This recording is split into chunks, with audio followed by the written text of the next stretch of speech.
Welcome to the Closing Culture Podcast. I am your host, real estate agent and investor Sean Slaughter. And of course, on this podcast, we talk real estate, we talk money, we talk finances, we talk wealth creation. And today, I want to talk about the litany of lawsuits that are set to change the real estate world as we know it. And honestly, as a real estate agent, I'm paying really close attention to this because this could really change how real estate agents do real estate. But it can also change you, the person that wants to buy or you want to sell a house. This can really alter how that is done in the future. And what I want to do is I want to go over just really briefly, because I don't want to bore you, the original lawsuit. Sitzer, Burnett, and Morrell filed lawsuits back in 2019. And basically, what they complained was that brokerages and the National Association of Realtors, which is the biggest association that has, millions of real estate agents underneath it, conspired to inflate commissions. And basically what they're saying is that, in this country when, they're saying a couple different things. Prices go up, right? Because the economy is strong and people are buying things and, prices inflate. And then when prices go down because maybe there's a recession or people are, pulling money back, just go down. And what they're saying is that real estate commissions never increase or decrease because brokerages and the National Association of Realtors have conspired to keep those commissions at a certain level. And they lost the lawsuit. In 2023, towards the end of 2023, altogether $1.8 billion was awarded to the plaintiffs. Then after that, lawsuit after lawsuit after lawsuit start popping up in New York, in Kansas City, in South Carolina, in Texas, in Georgia, in Florida, in Pennsylvania. Where else? Cali, Missouri again. And so lawsuits are now popping up all over the place. Again, alleging that these brokerages, these individual real estate teams are being sued as well. Not just big brokerages, but small brokerages, real estate teams, the National Association of Realtors colluded to inflate commissions.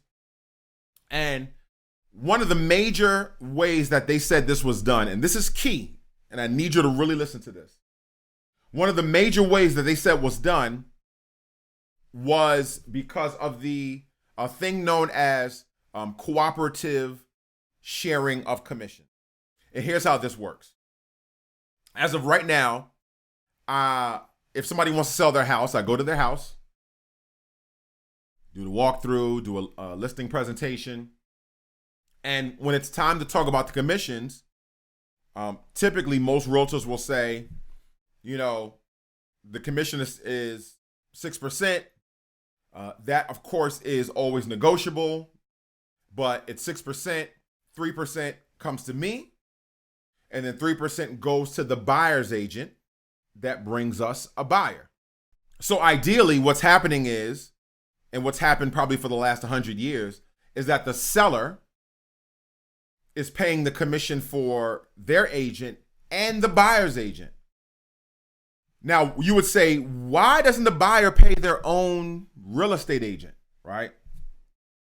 Well, outside of tradition, the reason that the seller pays the buyer's agent commission is because it helps sellers purchase the house, particularly for first-time home sellers, veterans, those that are not coming to table with a huge chunk of money, All right. So kind of think about it like this. Here's what happens.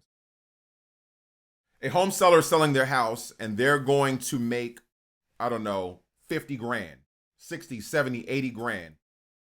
But they have to, pay a 6% commission, and their commission could be $14,000, $15,000, right? So they're able to pay that commission out of their proceeds. And is it a pretty big hit? Yeah, it is. The buyer, as they're coming in, the buyer has a couple of charges that they have to pay as well. They typically have to pay a loan down payment. Unless you're a veteran, you get a VA loan. But if you're getting a FHA loan, 3.5% down. If you're getting a conventional loan, it could be 3% to 20% down. So the buyer's bringing a big chunk of money for their down payment and their closing costs, which are, 3 to 3.5% of the house price. So ideally, a buyer could be showing up to the table with, let's just say, I don't know, $10,000, $12,000 to purchase the house. Now, if they had to pay their agent as well, you can add another $6,000, $7,000, $8,000, $9,000 to that. Now the buyer is now coming to the table having to pay $19,000. And for first-time home buyers, for those that don't own a home, because if you own a home and you're moving up to another home and you have some equity, then you can, sell your house. And if the buyer's paying their own commission, they can pay their commission, their down payment, so on and so forth, and still have some money left over to purchase that new house. But many buyers don't have that, right? They haven't lived in a house for 10, 15 years, built up $100,000 worth of equity, and now want to buy a new house. Many buyers are buying houses for the first time, or VA buyers, or even if they're transitioning, they might buy a house and stay in a house for 2 or 3 years and then leave and buy another house and don't have enough equity to cover, listing the house and then also paying their real estate agent to help them find a new. So what do I feel about this? What are my thoughts on what this can do to the real estate industry? How is it going to affect buyers and sellers? Here's my thoughts. All right. It's going to affect everybody. And I'm going to go down each group and show you how it's going to affect you. Number one, it's going to affect sellers. If sellers are not going to pay the buyer's commission, then they are reducing the pool of buyers that will buy their house. Now, the reason that sellers are doing this because they're saying we're paying too much, right? We're paying a 6% commission, and we want to pay less than that. We only want to pay our real estate agent. We only want to pay 3%, and I get that. But what I would say is, if you reduce the pool of buyers for a product, then eventually, if that house is sitting on the market for long enough, you're going to mark that house down. And typically, you'll mark that house down. Let's say you have a $350,000 house and it's been sitting on the market for 60 days. There's not a big pool of buyers coming through the house because now buyers have to pay their own commission, which reduces the amount of buyers. So now your agent, after 60 days, most people that look at a house that's been sitting around for a while and hasn't sold, they say, what's wrong with it? So your house is now, day by day, being viewed in a poor light. That real estate agent may reduce your house from $350,000 to $340,000. You've just lost 10 grand off the rip. Now, the 3% commission that you would pay a buyer's agent, or let's just take the whole 6% commission. Let's take the whole 6%. The 6% commission of $350,000, say 369, is going to be about, was it between 18 and 21 grand, somewhere around that, right? Because every $100,000 of the house is going to be $6,000. So that 6 times 3 is 18,000, and then y'all do the, I guess you half that, right? And so between 20 and 25 grand, right?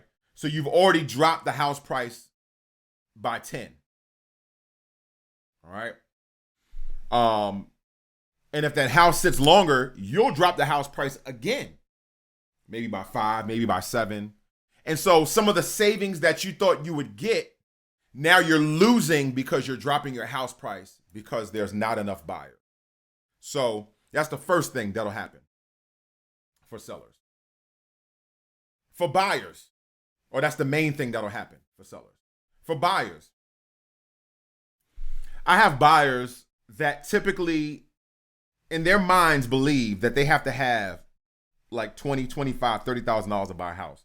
And they don't buy a house because of that barrier to entry. And so it makes them renters. Well, if buyers now have to come to the table because they have to pay their loan down payment, 3.5%. They have to pay their closing costs, 3 to 3.5%, and they have to pay an agent 3%. Now they're paying almost 10%. So on a $300,000 house, they have to come to the table with $30,000. Buyers are not coming to the table with that money, especially first-time home buyers, new VA buyers, even FHA buyers. It's too much expense.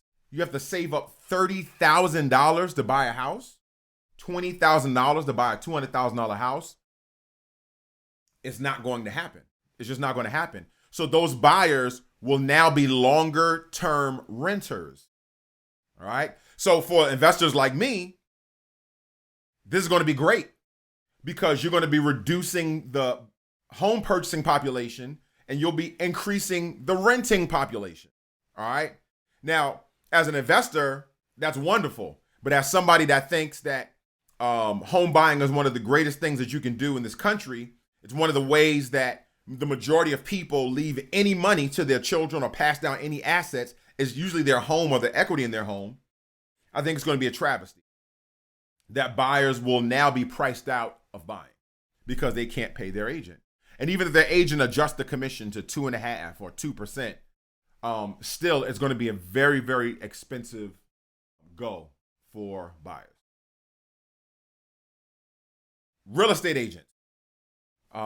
During COVID, there was like a 50% increase in real estate agents, and ever since COVID has left, right, and everything is open, there's been just a exodus of real estate agents out of the real estate industry. Why? Because doing real estate is really hard, okay? It's very difficult.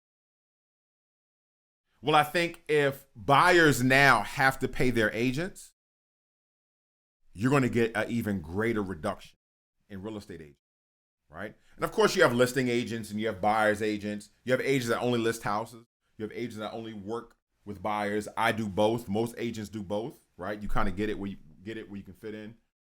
But you're going to have agents, even more agents, leaving the real estate industry. Now, that's not necessarily a bad thing because the real estate industry is filled. It's actually oversaturated with real estate agents. All right. I did a post where I talked about how, 95% of real estate agents sell 5 houses or fewer. So it's just too many real estate agents. But real estate agents are not going to be able to get paid, particularly if you're working with buyers, because, the commissions that you typically would get, you're going to have to either, lower your commission to really, really low or find another job, right? Or find a part-time. So that's going to affect that.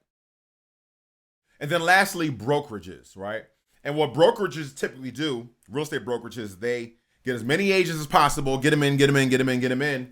And again, 95% of those agents are doing 95% of those agents are doing 5 homes or less. The 20% is typically the 20% of the agents are doing 80% of all the work. So now these brokerages are going to now be smaller, which again, I don't think is a necessarily bad thing, but it's just going to be just a transformation into how brokerages, like I had a mindset of, opening a brokerage one day. And now I'm contemplating that because I'm like, man, how do I sustain if my agents aren't making money? Because most brokerages are taking charging fees or taking a percent of the commission that their agents are making. And so how does a brokerage sustain? And then on top of that, all the liability and insurance costs and things like that, it's going to be very, very, very expensive to run a brokerage. So that's kind of what's going on. I'm not sure what's going to happen. Of course, the NAR and these other brokerages have appealed. For the original cases, some real estate brokerages just went ahead and said, all right, we'll go ahead and pay the fee. And they've paid, hundreds of millions of dollars in settlement fees. The National Association of Realtors, let me not leave them out. They're an organization that, in order to be called a realtor, you have to sign up with them and also to get access to the MLS, you have to be with the National Association of Realtors. And I'm already seeing alternatives to NAR pop up, where brokerages are now saying, do not join the NAR, right? The NAR is basically a lobbying group for real estate agents. They lobby. Part of our fees goes to them lobbying on our behalf and things like that. And, but now alternate groups are popping up. Brokerages are not joining the NAR. Some are telling their agents that's not required. We need an alternate access to get to the MLS. So a lot of things is happening. I'm keeping my eye on it. Currently, as I talk to clients, of course, I tell them that, these commissions are negotiable.